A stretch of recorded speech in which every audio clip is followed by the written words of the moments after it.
من الحدود العراقية السورية لبغداد إن شاء الله. نسأل الله التوفيق والسلامة.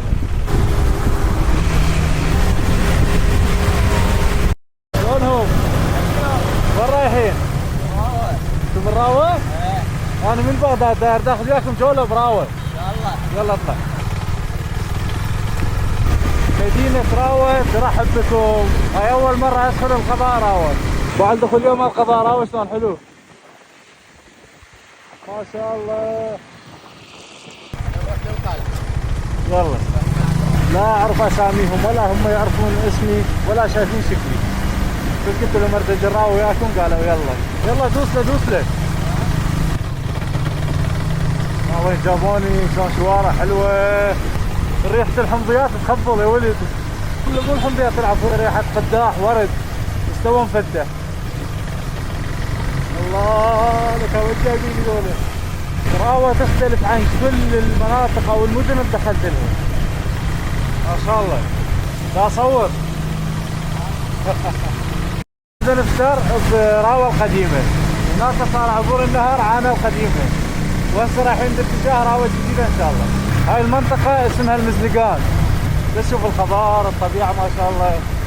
هسه احنا وصلنا راوة جديدة ما شاء الله. راوة كلها حلوة. تسلم.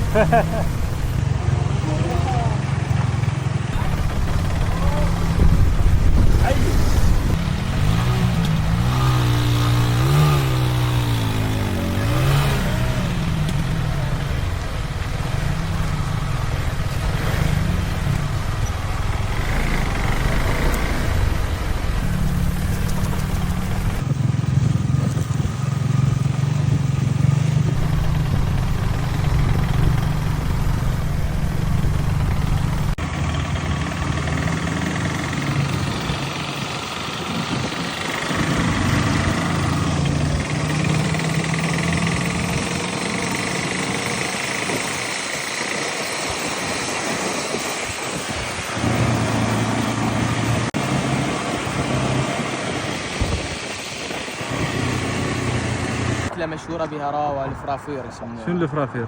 مثل الخبز العباس انتم تسووه. ايه. بس تتحشى مثل الخبز هو. ايه. تتحشى لحم او دجاج وينخبز بالتنور. تنور الحطب او تنور الغاز.